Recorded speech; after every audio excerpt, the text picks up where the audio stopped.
The wind crawled over the empty plains, carrying dust and whiskey stench across the crooked fence line. A lantern swung from a nail, its glow carving wild shadows on the boards where she stood bound. The girl, barely 20, shivered as the rope bit into her wrists. Her torn dress fluttered in the cold like a dying flame. Boots struck the ground behind her. Slow, heavy. The man smelled of sweat and gunpowder. Her stepfather. His voice slurred with liquor and rage. "You run again," he muttered. "I'll leave you for the coyotes next time." She didn't answer. Couldn't. Her lip bled where his backhand split it. Her eyes stayed on the horizon, searching for something, anything that might look like mercy. He laughed, a sound sharp enough to cut the night. "You think someone's coming? Ain't nobody riding for you, not out here." The wind snapped her hair across her face. She whispered, raw and small, "I'll never see the sun again." The words froze him, just for a moment. He spit in the dirt, tightened the knot on the rope, and staggered off toward the saloon light glowing 2 miles south. The silence after he left was worse than his shouting. Coyotes barked from the hills. The cold crept in through her torn sleeves. Every creak of the fence made her jerk like a rabbit waiting for the hawk. She tried to fight the knot, wrists burning, but the rope only bit deeper. Her breath came faster. She prayed, half out loud, half inside her own head, that someone would see, that some rider might cross the valley before the night closed in for good. Far off, thunder rolled, or maybe it was hooves. She couldn't tell. She slumped against the post, exhaustion washing over her. The lantern flickered, shadows crawling across the dry earth like ghosts. The wind rose, carrying with it the faint sound of spurs. Slow, steady. A figure appeared on the ridge, black against the last silver light of the moon. She didn't know his name yet, but he was watching, and he hadn't come to watch her die. Morning came cruel. The sun didn't rise gentle. It bled across the horizon like fire spilling over broken glass. The girl hung limp against the fence post, wrists raw where the rope had chewed her skin through the night. The wind carried grit that stung her eyes, filled her mouth with dust. She coughed, weak, barely able to lift her head. The storm, rolling in from the west, promised no mercy, just heat, sand, and the kind of silence men feared on the open range. Far in the distance her stepfather rode slow, his horse kicking up small ghosts of dirt with every step. He never looked back. He never did. His laugh carried thin on the wind, the kind of laugh that didn't belong to a man anymore. She tried to call after him, voice cracked and dry as bone. Nothing came but a rasp. The sun climbed higher, crueler, turning her world white and spinning. The rope held firm. Her knees buckled, the ground tilted. She thought of water, of shade, of her mother's voice long gone. Her breath grew thin, heartbeat loud in her ears. For a moment she thought she heard bells, maybe church bells, maybe heaven itself opening up. But then came the sound, real, heavy, certain, hooves on hardpan, spurs whispering against leather. She blinked through the heat haze. A rider approached slow from the north ridge, a big man, broad shoulders under a dust-worn duster coat, his hat pulled low, face shadowed, the kind of man the desert itself seemed to step aside for. He reined in his horse a few yards out, eyes on the girl tied to the fence. She tried to speak, but only a croak came. The man swung down from the saddle, boots hit dirt with the weight of someone who'd seen this kind of cruelty before. He knelt, fingers brushing the rope where it cut into her wrists. "You alone out here?" His voice was low, steady, the kind of voice that didn't shake even when guns were drawn. She nodded faintly, lips too dry for words. The man's jaw tightened.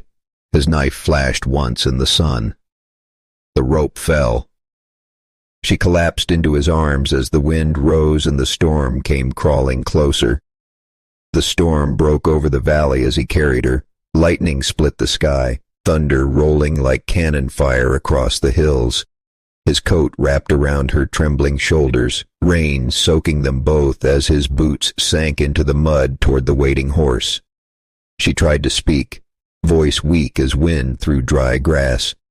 Why'd you stop? The man didn't answer right away. He lifted her into the saddle, climbed up behind her, and turned the horse toward the dark silhouette of the hills. "'Cause someone had to," he finally said, voice low. They rode hard through the sheets of rain until the land rose and broke into cottonwood trees. A small cabin sat there, lantern light glowing soft through the cracks in the shutters. Smoke curled from the chimney, a promise against the cold night. He swung her down, boots splashing in the puddles, and shouldered the door open. It creaked wide to a single room, rough-hewn table, stone hearth, the smell of wood smoke and rain. "Sit," he said. She sank onto the bench, shaking, hair dripping onto the floorboards. He poured water from a jug into a tin cup, held it out. Her hands trembled so badly she nearly spilled it. "Slow," he muttered. The fire popped, throwing orange light across his face. She saw then the lines around his eyes, the gray at his temples, a man who carried his own storms. Finally she found words. He left me there, said nobody would come." The rancher stared into the fire a long moment before answering. "Men like him figure fear keeps the world quiet. They're wrong." She looked up at him, eyes shining in the firelight. "He'll come back. He always does." The rancher checked the rifle leaning by the door, the muscles in his jaw hard as carved stone. "Then we'll be ready." Outside, the wind died. The storm passed east, leaving the cabin wrapped in deep silence, like the world itself held its breath. For the first time in days, the girl felt heat on her skin that wasn't from fear. 3 days passed. The girl healed slowly, color creeping back into her cheeks like dawn after a long night.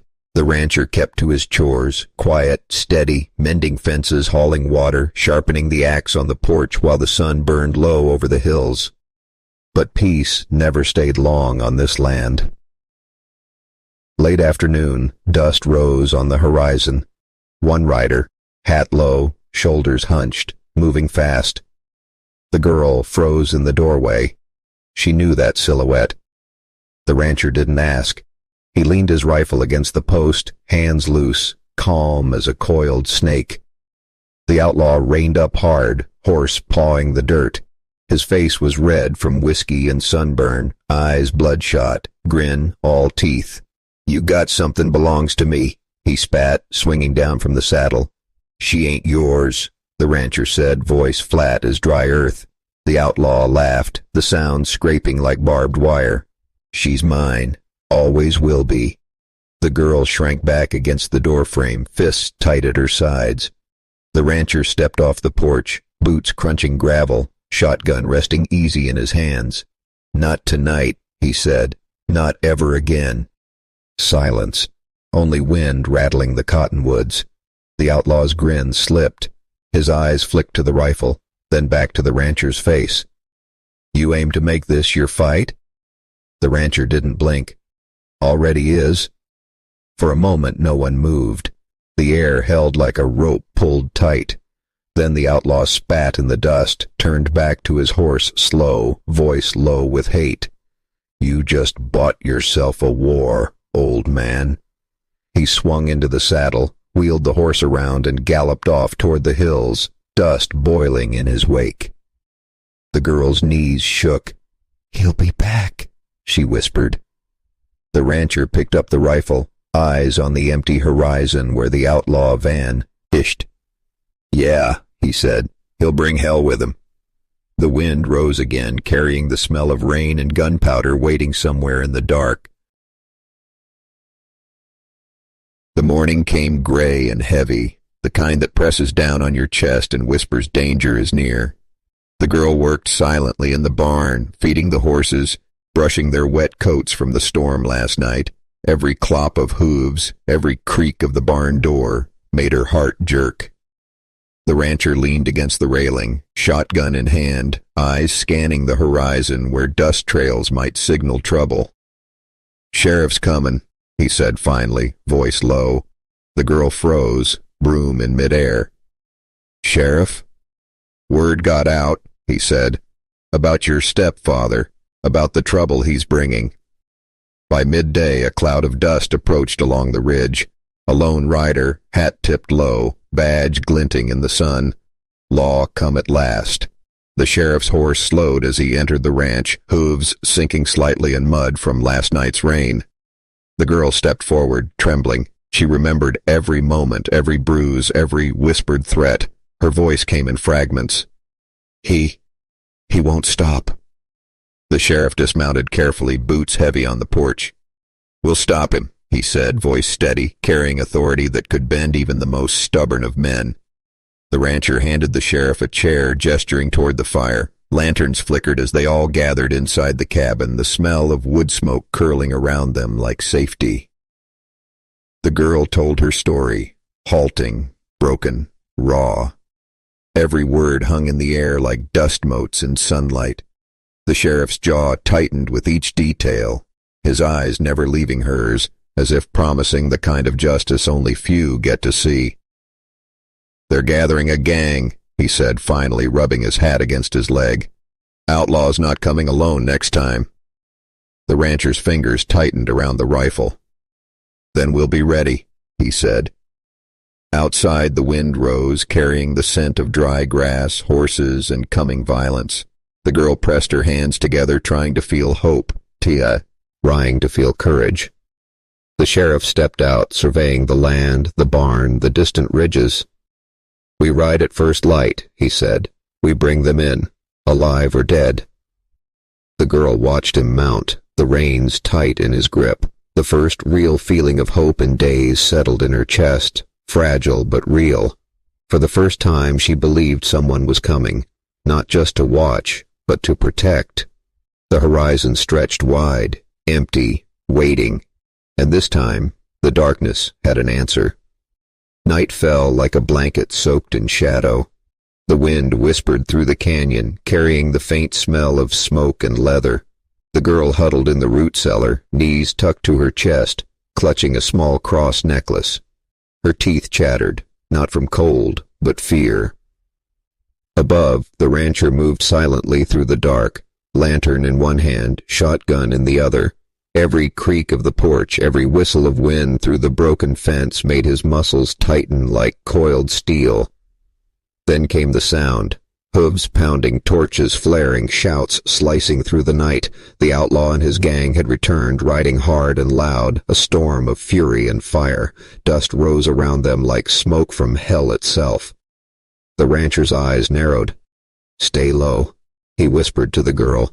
She pressed herself against the cold stone, heart hammering like a drum. Flames licked the cabin walls, throwing grotesque shadows. Windows shattered with a sharp crack. Glass tinkled to the floor like deadly rain. Men screamed, curses flying thick as smoke. The girl's breath caught as a torch swung too close, scorching the rafters overhead. He fired first, the shotgun echoing like thunder through the valley. The gang faltered, horses rearing, but the outlaw pressed forward, grin stretched too wide in the firelight. "Thought you could hide, little girl," he yelled, voice raw with hate. She flinched, clutching the cross, wishing she could, vanish into the earth beneath the cellar floor. The rancher fired again, and one of the gang fell, limbs twisting in the dirt. The outlaw's grin faltered, replaced with a snarl. He swung a lantern toward the cabin door, light catching the rancher's grim face. "Come out, or I burn the whole place down." The girl swallowed hard, eyes on the doorway. She didn't move. Her hope tethered to the rancher's steady presence, to the promise that someone strong enough had come. The gang faltered again. Horses kicked, men cursed, shadows dancing like demons on the walls. The rancher kept his aim steady, every movement precise, like a man who had fought storms before. The wind picked up, blowing smoke and torchlight together. Somewhere thunder grumbled. Nature itself seemed to wait. The girl pressed her forehead to the cold stone, whispering a prayer as the chaos raged above. And in that moment, beneath the flickering firelight and the thunder of hooves, she realized this night might break them, but it would not break her. The storm had come, and now they would see who survived it. The night had teeth. Smoke and fire clawed at the sky as the outlaw's gang pressed their assault, torches flaring, hooves thundering. The rancher's arms ached from holding the shotgun steady, eyes darting from shadow to shadow, every muscle coiled like a spring. Then a distant roar cut through the chaos, rifles cracking, boots thundering on hard-packed earth. The sheriff's posse had arrived. Lanterns bobbed like stars in the darkness, cutting through the smoke and casting long, grim shadows. The outlaw froze mid-swing of his torch, teeth gritted. His gang faltered, confusion rippling through them. The rancher's eyes met the sheriff's in a brief nod, the unspoken promise of justice echoing louder than any gunshot. Bullets tore through the night, whistling past walls and horses alike. The gang's shouts turned to cries of panic as men were dragged down, faces twisted in disbelief. The outlaw tried to rally them, but the fire in his eyes met a wall of authority and courage he hadn't faced before. The girl peeked through the cellar door, heart hammering, breath catching in her throat. She saw the sheriff and deputies advance, rifles steady, every movement precise. The outlaw stumbled, hands clawing at the reins of his horse. "Go!" the rancher yelled, shotgun raised. "It's over!" The gang splintered, some fleeing into the hills, others dragged down under the law's iron grip. Dust and smoke swirled around them, painting the scene in strokes of chaos and redemption. The outlaw roared in rage, swinging wildly, but the sheriff's deputies pinned him to the ground, shackles biting his wrists. He kicked, cursed, and spat, but the law would not be denied tonight. The girl stepped into the open, chest heaving as silence finally began to reclaim the valley. The rancher placed a steady hand on her shoulder. "It's done," he said quietly, eyes scanning the last retreating shadows. The outlaw's screams faded into the night, replaced by the distant call of a lone owl and the soft sigh of wind through the cottonwoods. The girl sank to her knees, tears mixing with soot and rain, relief crashing through her like a breaking dam.